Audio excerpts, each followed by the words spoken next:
So if I had to sum up 2024 in a word, that word would be fuck. As in like, fuck, it was hard. It was a really hard year. Today I want to talk a little bit about it. I just want to kind of recap kind of the things that have happened that were good, also the things that happened that were bad, and kind of my plan moving on and into the new year. So I know that it's kind of stupid, right? It's just the new year, right? The calendar flips over, but for me, it's always been like symbolic. You know, I measure everything in my life pretty much by like a calendar year. You know, I've got goals at the beginning, I've got basically the conclusion and the results at the end, and then every year I kind of look back at the things that have happened or haven't happened or I need to do better. And then it's really just about recalibration and making a plan for the new year. Well, today I just want to talk a little bit about kind of the state of affairs for me personally, but also professionally, and then what I'm planning on doing or trying in the upcoming year. Because the one thing I can tell you is that your life, your business, your body, your relationship will reflect what you do consistently. But even when you're consistent, sometimes, you know, the universe or just reality smacks you in the face, kicks you down, and you got to get back up.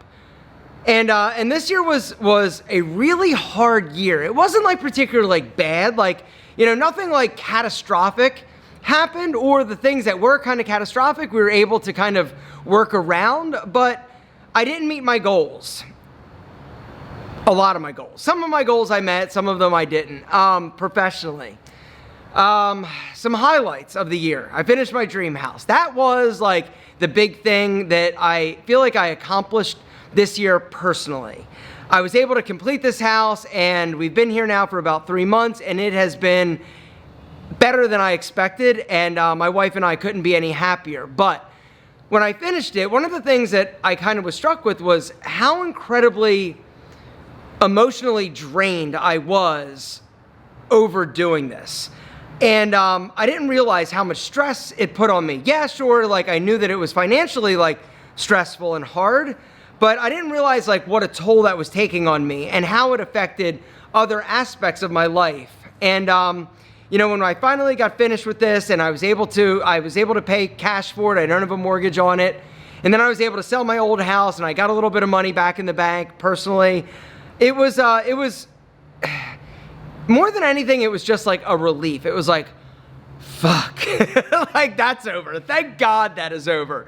And honestly, like I never want to do this again. I'm also like wildly happy with the project, the house, and it's been amazing. And every day waking up here has just been literally like a dream come true. This has been a highlight.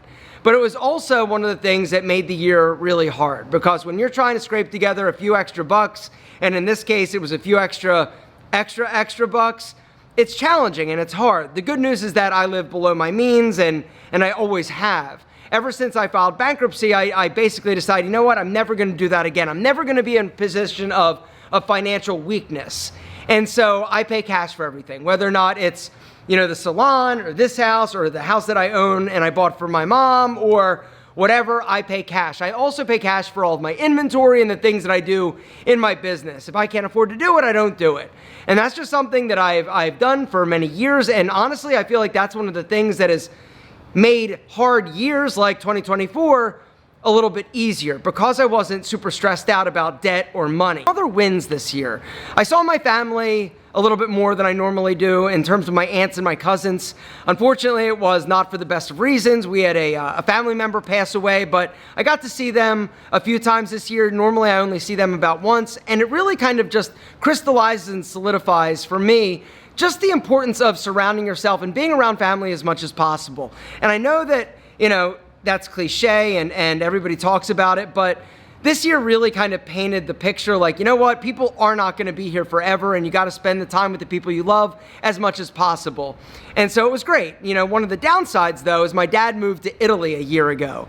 It was a dream of his to get dual citizenship, And he did. He moved over to Italy, and he's loving it. He's having a great time, but I haven't seen him in about a year. For those of you who follow me for a while, you know that he and I are very close, and typically we'd have coffee about once or twice a week, or once or twice a month, and we haven't been able to do that, obviously. I talk to him, about once a week, once every 2 weeks on the phone, but it's definitely not the same, and I do miss him. And then my wife and I are doing really well. Brings me to another highlight. We're healthy. I'm not as lean as I'd like to be, which is something I'm definitely going to work on in the coming year, but I'm healthy. And as you get older, as you realize and see more people that get sick, health is your number one most valuable asset. Without it, literally nothing else matters. So personally, those were the highlights, some professional highlights. I started and launched the Empire, the White Label Empire community 1 year ago. It's hard to believe that it was a year ago, right before New Year's, that I was scrambling to get all the curriculum done, but we launched it, and that has literally been the professional highlight of my year, has been that community. We have helped probably over 40 people now start businesses. I wish it was more, but like anything, it takes time, it takes effort, and it's going to be a process. And that's one of the things, guys. If you want to join, I've got that link down below. If you're ready to do something amazing with your life and change the trajectory of your life professionally and financially, I want you to join us. It's an incredible community. I basically have created a curriculum of basically all the lessons I've learned over the years and over 20 businesses that I've started, to basically take you and give you a cheat code to the front of the line. I help you avoid a lot of the pitfalls and speed bumps, and we go step by step. How to come up with an idea for a product, how to source the product, how to create your website, how to market it, Amazon versus .com. Like, we talk about everything, and we also discuss and dive deep into marketing, which is the number one most important thing you need to figure out if you're going to start a business. Marketing is the number one most important thing you've got to figure out when it comes to your business. And that's one of the things that I feel like I'm really good at, and I help you guys basically create a business, launch it, and then scale it. It's not quick, it's not easy, but if you're dedicated and committed and willing to do the work, it's absolutely possible and probable that you will be successful. So if you're somebody that has been thinking about, or maybe I want to start a business, I'm just not sure, what are you waiting for? Think about it like this. How long have you been thinking about starting a business? Has it been 6 months, a year? Where would you be today if you would have joined, if you would have started a year ago? Think about that. It should depress you. It should also scare you. Don't wait. Don't squander this incredibly precious resource, which is your time. Now is the time. Take action. Do not wait. Hit the link down below. Get started. It is amazing. I'm also in there every week doing an hour-long, basically tutorial or coaching program. I'm in there every single day answering your business questions. I am your wingman. If you're ready, hit the link. Get started. Next, let's talk about Pete and Pedro. So Pete and Pedro, as you guys know, is my baby, right? It's a little baby donkey. I love it. And I started it 10 years ago. And I started it for $3,000 in the spare bedroom of my house, and over the years it has grown. It has grown, it has scaled, it has exponentially done better than my wildest dream. I never thought in a million years that I would have this business that's as successful as it is. And last year I came on here and I said, I'm gonna do $10 million next year. And I didn't do it. And this is one of where kind of like the hard knocks, hard lessons sort of started to come into play. Pete and Pedro was a slugfest. It was fucking hard. E-commerce as a whole, as an industry, took a beating this last year. Things changed. It got more expensive to advertise. There were more competitors, and organic traffic basically died almost to like zero. And so, the one thing I can tell you is throughout all my businesses, all my experiences, starting and running businesses, it's always hard. Like, you never can get complacent and just like be like, all right, cool, like I'm good, right? It doesn't work that way.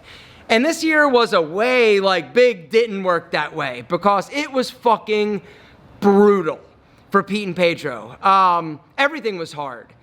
Like, one of the biggest things was, and that's one of the things. Just when you think you've got a plan, as Mike Tyson says, you get punched in the face. Same thing happened for this year. Going in to this year from last year we were up like 26%. We did like $8.2 million. It was a huge year. Profitability was really solid over like it was around like 25%.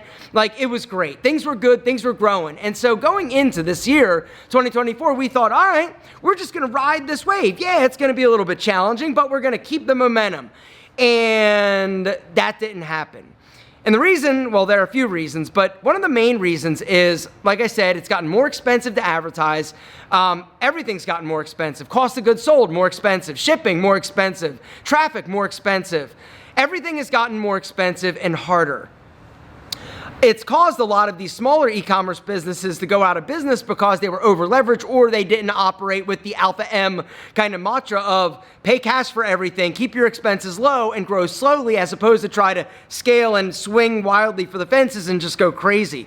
And so it was hard though. And one of the biggest things and the reasons why it was so hard is that our vendor, our main vendor, basically said, hey, we're shutting down one of our facilities and you gotta go. Unless you basically order like 25,000, minimum order quantity for each of the products that we sell. And that was like a non-starter. Now, some of the products like the sea salt spray and our putties, like we sell a ton of that.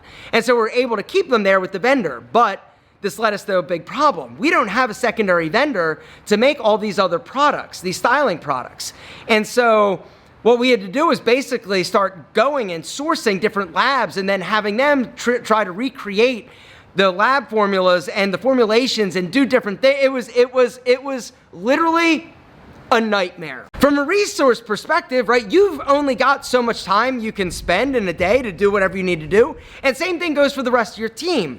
Well, if your marketing team is basically now having to source, different vendors and then do and negotiate different terms and issues with the products, like that takes time away from doing the things that we need to do in our core competency, which is marketing, testing, trying different things, trying to grow and scale and figure out those little wins. And so instead, what we had to do this year was basically figure out how to not go out of business and how to find, vendors that could remake our products up to our standards and improve some of the products that we felt could be improved. It also forced us to basically chop like 20 to 30% of our product line. It's like, you know what? We just need to cut the fat, which was another thing that I learned this year. It's that 80-20 rule. 80% of your revenue comes from about 20% of your products. One of the big mistakes that a lot of people make in business is thinking, oh, I'm going to get bigger because I'm just going to come out with a bunch of new products. What that does is it makes it more complex. It also ties up more capital and inventory. And like we've talked about a bunch, the more inventory you've got sitting on the shelf, they're like dead dollar bills. You can't literally do anything with it until you sell through. So you got to keep your overhead as low as possible without actually running out. And so this year was just us it was like a fire drill. We're running around trying to not run out of inventory and products. One of our products, our control shampoo, our dandruff shampoo, was out of stock for literally like 9 months because we had a problem sourcing one of the ingredients. We finally got it.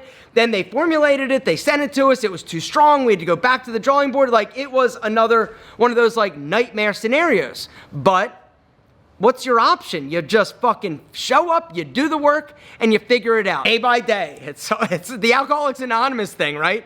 And it's the same thing goes for business. And when you're dealing with stressful things or situations is day by day.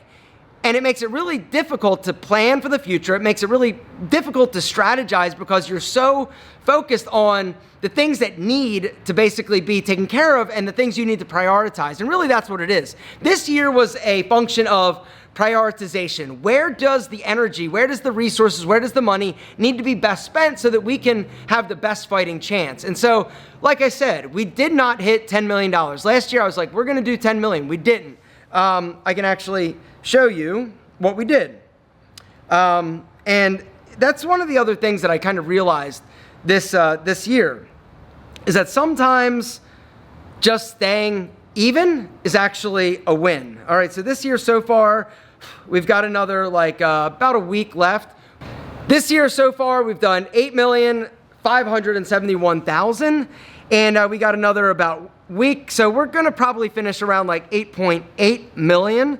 We're up about 6% over last year, which is good. But even though like it's good and we still made progress, profitability is down, which sucks. But the other thing that sucks is when you have a goal and you don't hit it, right? And so for me, it was about just doing the shit that you need to do, getting back up when you get punched in the face, and you just keep going. You keep figuring it out. And so next year, my goal is the same. I want to do 10 million. I want to hit it. And I really feel like some of the things that we had to do this year in terms of strategy, in terms of product, in terms of the hard things that took a lot of time and resources and the investment that we spent, I feel like this year it's hopefully going to pay off, but I'm sure we're going to get punched in the face again. I'm sure we're going to have new challenges. We always do. You always will. And so this year we got some exciting things that we're going to try. We just finished filming 2 top funnel videos that I'd like to show you real quick. These have not officially launched. You're seeing them here first. The people in the White Label Empire have already seen them, but for you, here are 2 videos. The first one is a video that we're going to be testing on social media. We're going to be testing as pre-roll on YouTube videos. And the whole idea is to drive more traffic to our website, to increase our organic reach. And so what you have to do when it comes to marketing is figure out where you can do that. How do you do that? One of the ways is top funnel videos, fun videos that show a problem, talk about a solution, your product, and hopefully make people enjoy it. Come check out your product. And we have not done this with Pete and Pedro. And so coming up in 2025, one of our initiatives is kind of like the Dr. Squatch model. Dr. Squatch was in business for 4 years. They did like $3 million and they couldn't scale, they couldn't grow. And then they finally basically invested more into creative.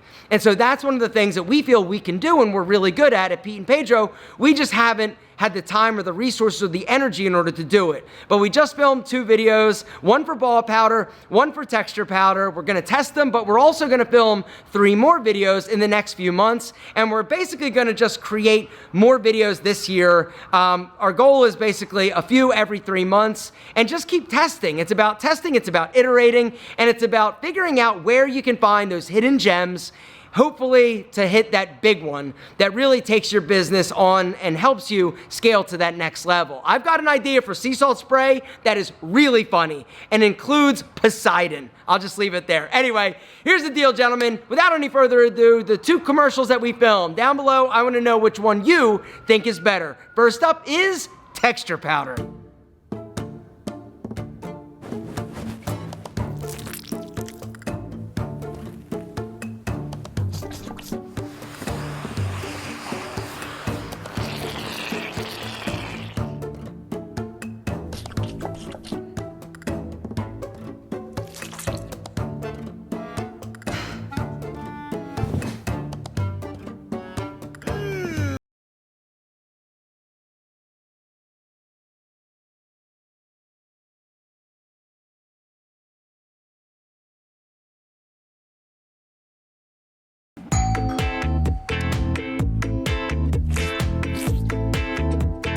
Babe, it doesn't have to be this hard. Having incredible hair doesn't have to be complicated. You could use 10 products or you could use just 1. Wow. Pete and Pedro Texture Powder. Bueno hair, made easy. The next one I personally love, and if you got stinky balls, you, or I should say, she is gonna love it. Hey! Come on in. Wow, it smells amazing in here. What is it? Is it these? It's not those. Is it these? No, it's better than that. Is it this? No, it's even better. Oh my God, it's your balls. Pete and Pedro's ball powder will keep you fresh, dry, and smelling amazing all day long. Head over to peteandpedro.com. Gentlemen, when your balls smell this fresh, nothing else matters. Oh my God, it's your balls. that should be a t-shirt. What do you think? Oh my God, it's your balls. That's a good, wait a second, I gotta write that down. All right, maybe later. So here's the deal. That's what's happening with Pete and Pedro. We have some other tests we're gonna try and run. We've been growing certain areas, like Amazon has been up, our .com has been down because organic traffic is down, and we got to try to figure that out. Anyway, it's going to be a slugfest. It always is, but it was a really hard year. The good news is we're up 6%, and we made an extra like $500,000. That's the good news. But I was hoping to hit that number, and that number is just symbolic for me, and it's absolutely arbitrary. I don't want to hit it if we're not profitable. Remember that, and neither should you. The next thing talk about real quick is Tiege Hanley. Tiege Hanley, another tough year. Some big wins.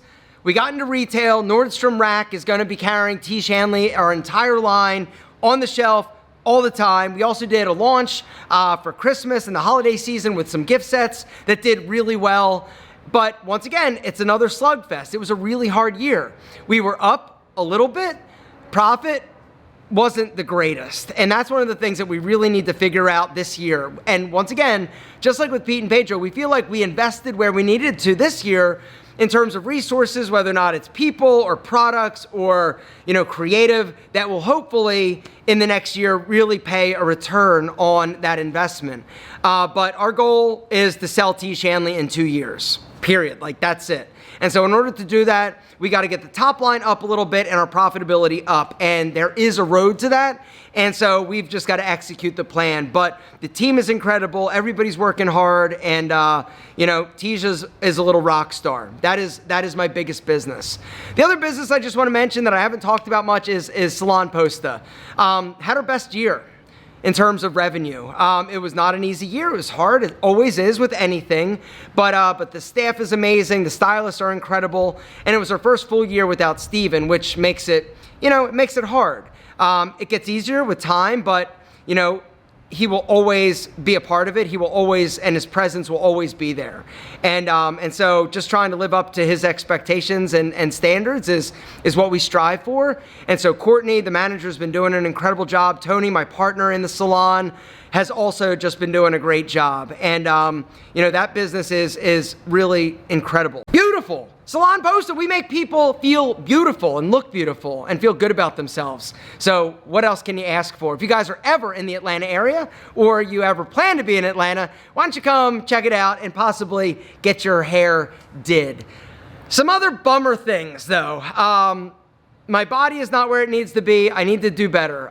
It seems like this year, even though I exercised about the same, my body doesn't look like it needs to. I think it's gotten harder. I think my metabolism has given me the finger a little bit, but I'm gonna fix it. I'm gonna figure it out, and I'm gonna get back on track. I've already gotten back on track, but I wanna have low body fat and feel really good about my physique in 2025, better than I did in 2024. And let's see, what else? I don't know, YouTube's good.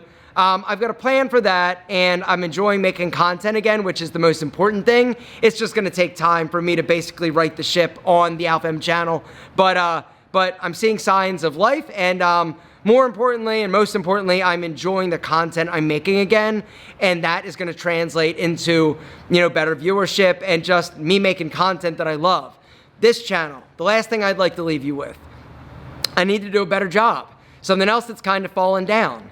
I only create 1 video a week, and I want to do 2 videos coming up into the new year. I really feel like this channel is what I love. It's entrepreneurship, it's business, it's connecting with you guys on a more personal level.